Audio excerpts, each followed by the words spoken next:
Hello students, आज हम लोग बायनोमियल थ्योरम अपना एक चैप्टर है 11th क्लास का, उसको पढ़ने जा रहे हैं।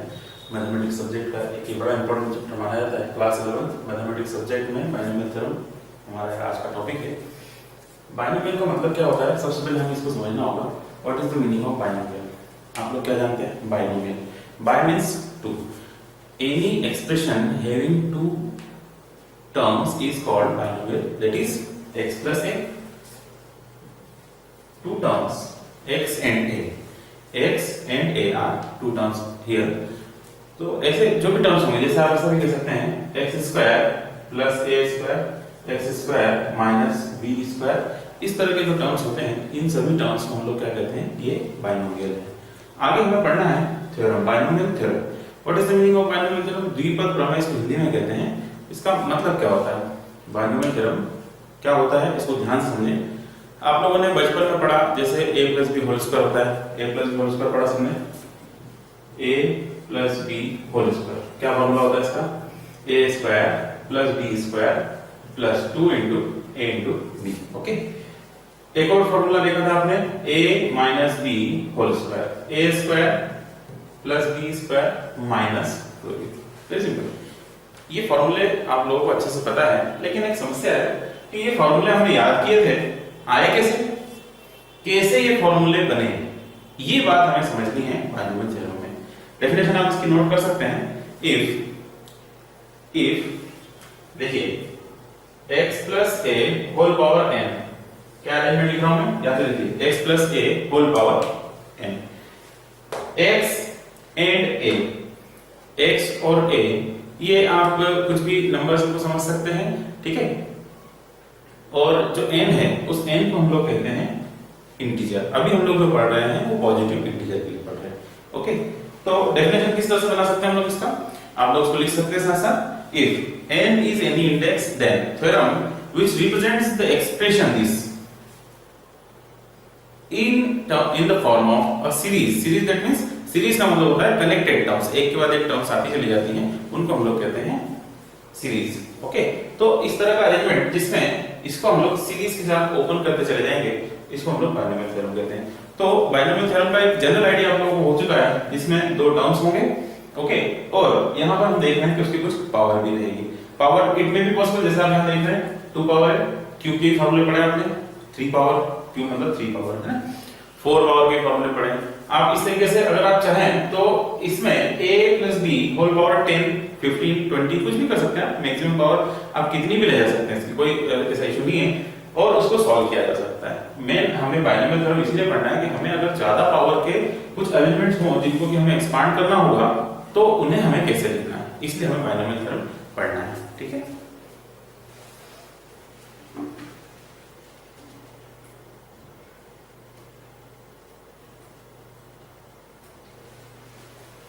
देखिए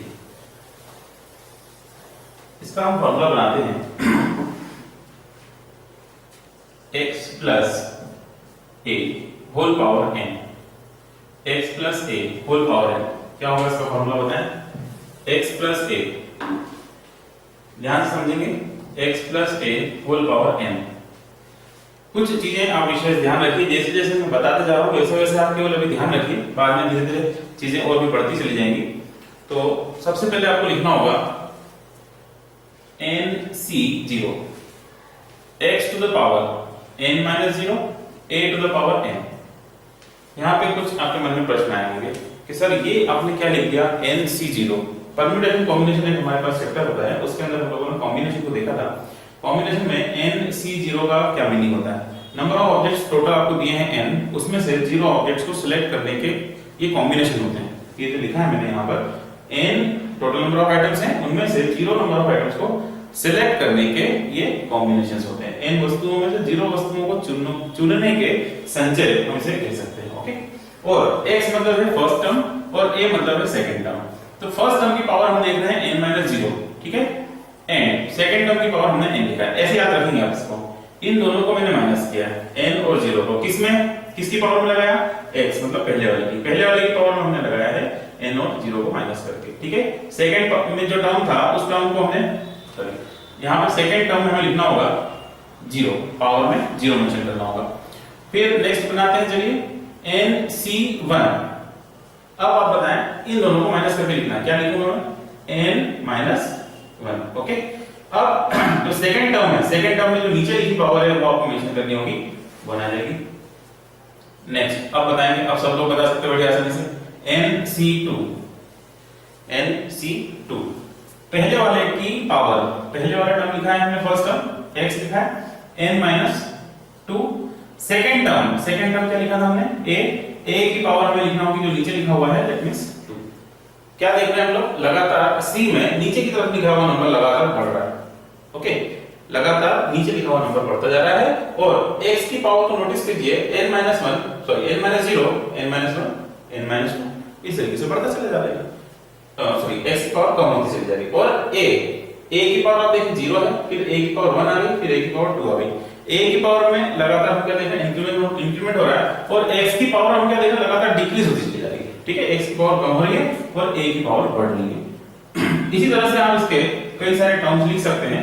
अगर मैं इसका कोई जनरल टर्म लिखता हूं, जनरल टर्म, ठीक है, व्यापक पद इसको हिंदी में कह सकते हैं जनरल टर्म, NCR, पहले वाले की पावर, फर्स्ट टर्म की पावर आपको लिखनी होगी n-r, एंड मल्टीप्लिकेशन में आएगा सेकंड टर्म मतलब a है, a to the power r। इसके बाद भी ये टर्म्स आगे बढ़ती चली जाएंगी और हमें इसका अगर लास्ट टर्म लिखना है तो लास्ट टर्म हम किस तरीके से लिखेंगे, देखिए NCN, first term to the power n-n and a to the power n, it is the final term.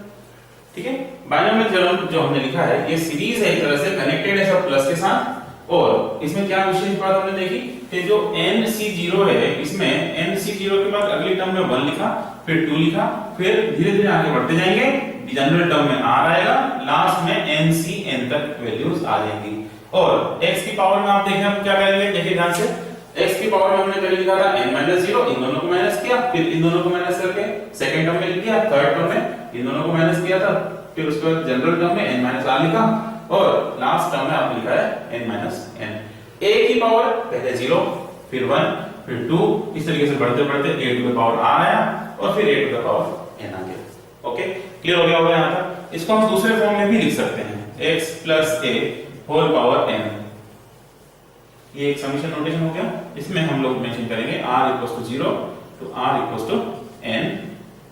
General term को आपको यहां पर लिख देना है NCR n-r a to the power r। ठीक है, जैसे जैसे आप इसमें वैल्यूज रखते जाएंगे ये फर्स्ट टर्म सेकंड टर्म इस तरीके से आता चला जाएगा।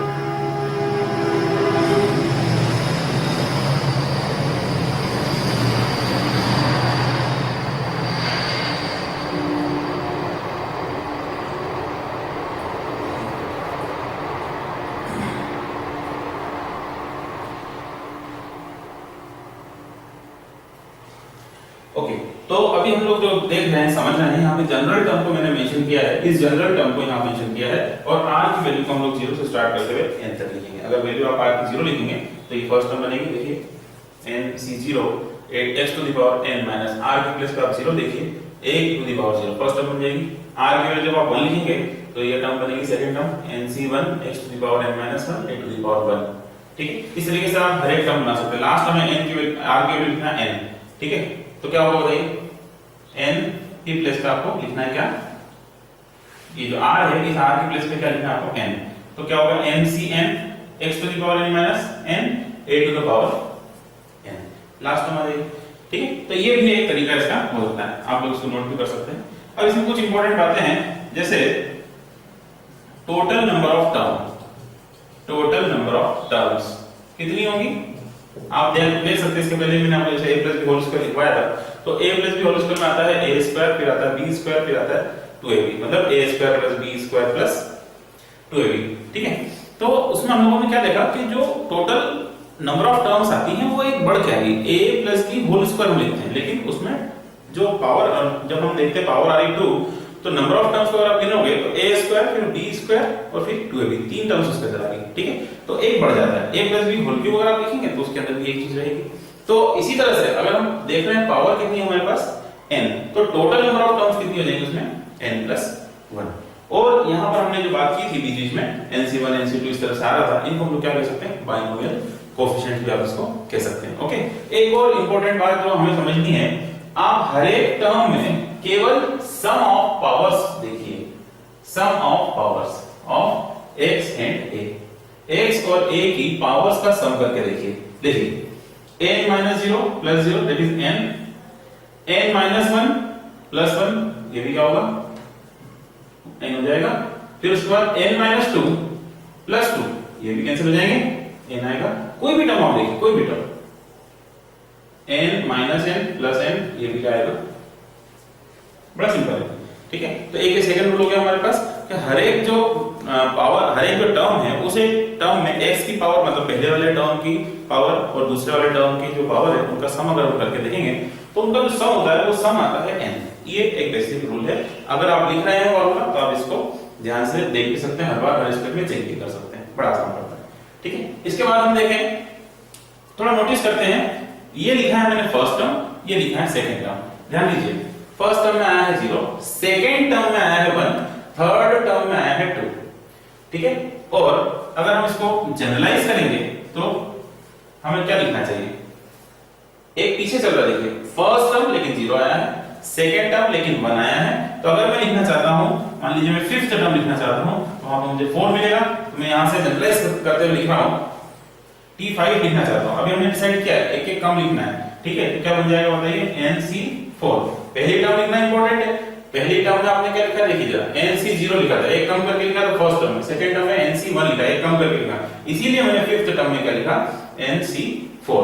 पहले वाले की पावर, पहले वाले की पावर क्या लिखना है, हमने इन दोनों को माइनस करके लिखना है। दूसरे वाले की पावर, दूसरा क्या लिखा था हमने, a, उसकी पावर जो नीचे लिखा है वो लिखना होता है। इन दोनों को सम करके देख लीजिए, n आ रहा है। ठीक है, तो इसको याद कैसे करेंगे आप, अगर आप इसमें याद करना चाहते हैं फॉर्मूले को तो किस तरीके से याद करेंगे, इस 5 की बजाय हम इसको लिख रहे हैं r+1। तो डेफिनेटली अभी हम हमारी बात हुई इससे कम करके हमें यूज करना होता है यहाँ पर r की प्लेस पे। देखिए अब r की प्लेस पे मैंने यहाँ 4 इस्तेमाल किया हुआ है, तो फिफ्थ टर्म थी इसलिए r की प्लेस 4 इस्तेमाल हुआ, मतलब जो टर्म होती है उससे एक कम होता है r जो होता है उससे एक कम रहता है।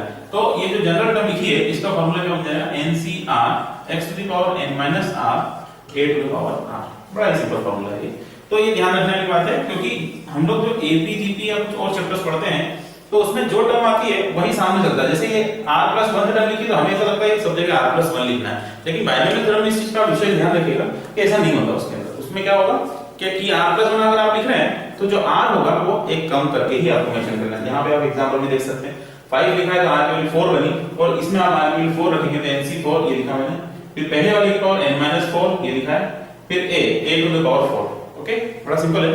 तो ये कुछ बेसिक बातें थी जिनको अभी हमने समझा। अभी इसके ऊपर कुछ एग्जांपल्स देखते हैं।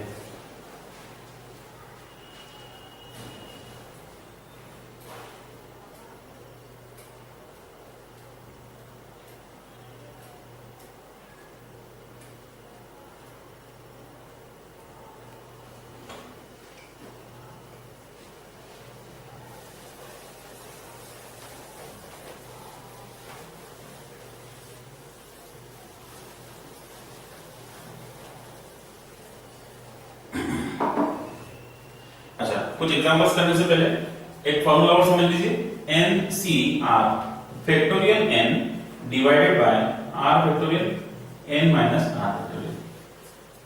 फैक्टोरियल के बारे में हमारे पहले जो क्लासेस हुए हैं उसमें हमें आइडिया है n फैक्टोरियल का मतलब क्या होता है। फैक्टोरियल का मतलब क्या होता है, सिंपल आप पहले ये समझ लीजिए। चलिए फैक्टोरियल जैसे लिखा है मैंने 5, ये भी एक तरीका होता है फैक्टोरियल 5 को लिखने का, ये भी एक तरीका होता है। इसको किस तरीके से सॉल्व किया जाता है ध्यान से सुनिए, 5 * 4 * 3 * 2 * 1, ये इसका सॉल्व करने का तरीका होता है।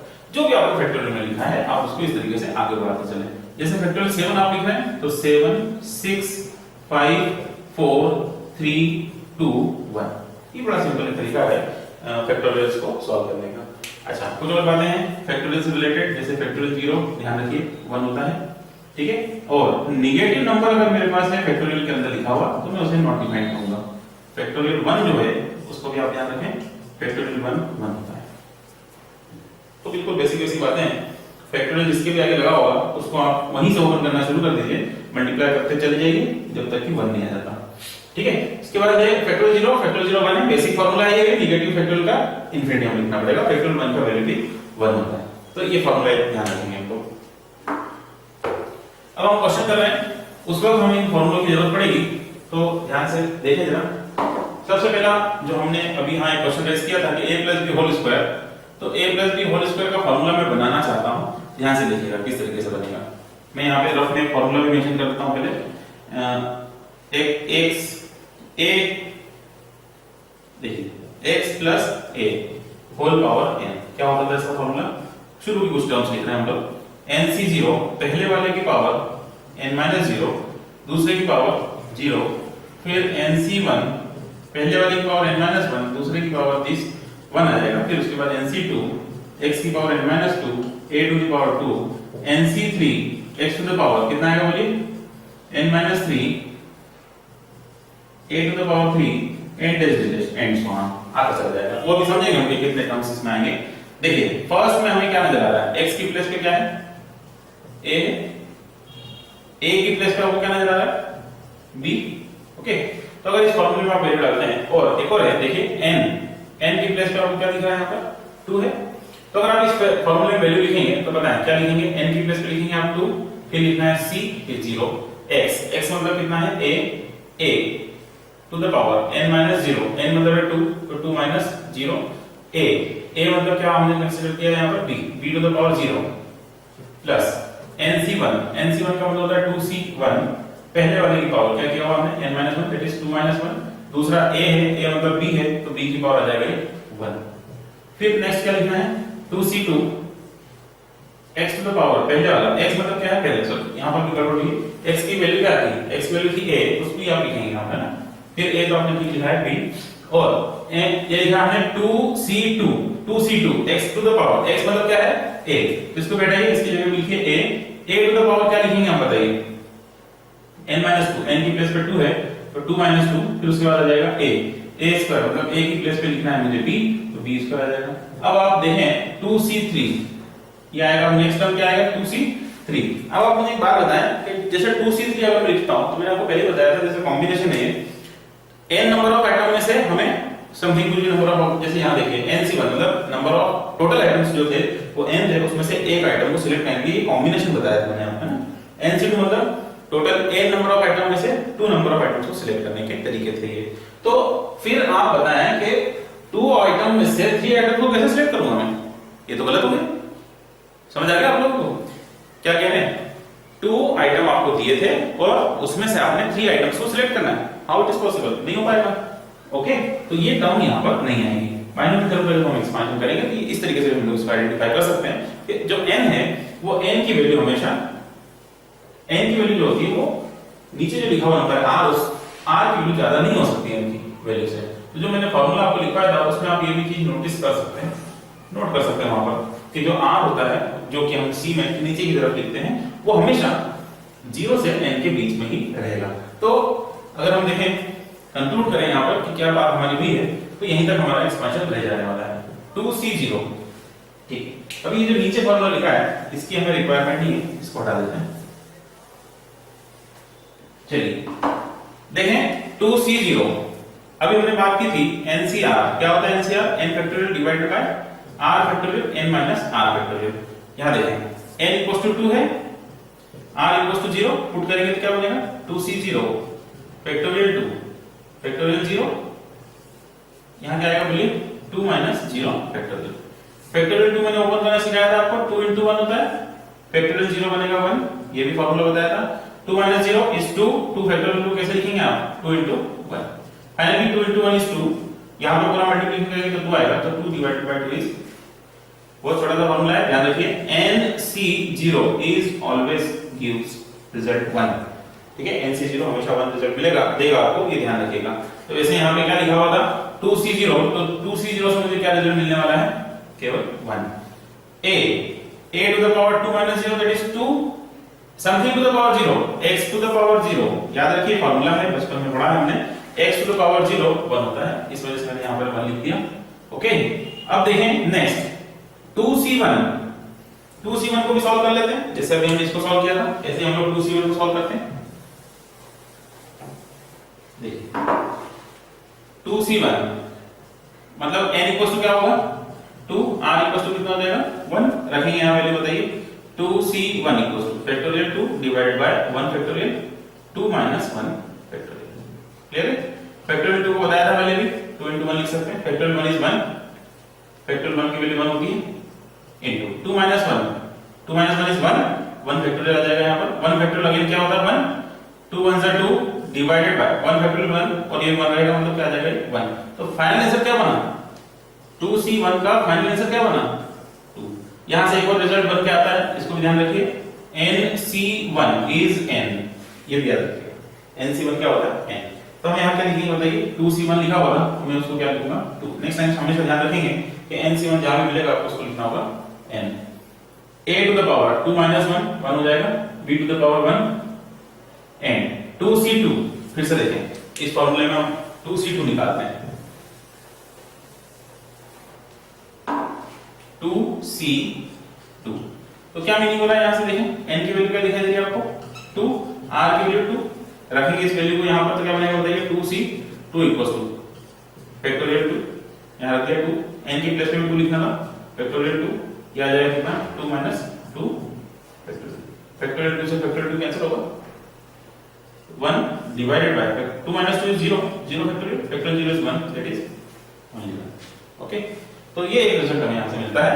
और यहां से एक और इंपॉर्टेंट फैक्टर समझ में आ गया कि NCN अगर आपके पास लिखा है NCN अगर आपके पास लिखा है तो उसका रिजल्ट 1 होता है। ठीक है, तो कुछ बातें जो अभी यहां पर बताइए उसको ध्यान रखिएगा। NCN या NC0 बताया था पहले वो भी 1 होता है, NC1 बताया था तो n होता है, NCN बताया वो क्या होता है 1। क्लियर है? समझ आ गया सबको अच्छे से? अब यहां देखें 2c2 होगा 1, a to the power 2 minus 2 is 0, b to the power 2 क्या बनेगा बताइए 1 into something is something number तो a square plus 2ab plus ये सब something to the power 0 is 1 so 1 into b square is b square। तो finally जो हमने देखा वो हमें फार्मूला क्या मिल रहा है a plus b whole square is equal to a square plus 2ab plus b square। तो इस तरीके से हमने ये फार्मूला डिराइव किया है। बेसिकली ये फार्मूला बना इस तरीके से है और ये बाइनोमियल थ्योरम की ही हेल्प से बना है। क्वेश्चन हम इसके डिस्कस कर सकते हैं, लेकिन बेसिक चीज ये है कि अगर आपने बाइनोमियल थ्योरम को पूरा अच्छे से समझना है तो जो फार्मूले आप लोगों ने पढ़ रखे हैं उनको आप इससे कोरिलेट कीजिए। इससे हम a - b होल स्क्वायर बना सकते हैं और भी डिफरेंट फार्मूले बना सकते हैं। ठीक है, अभी इतना सफिशिएंट है, बाइनोमियल थ्योरम की स्टार्टिंग है और भी हम अपने जो फर्दर लेक्चर्स हैं उसके अंदर इसको और भी डिस्कस करते चले जाएंगे। ठीक है, ओके, थैंक यू।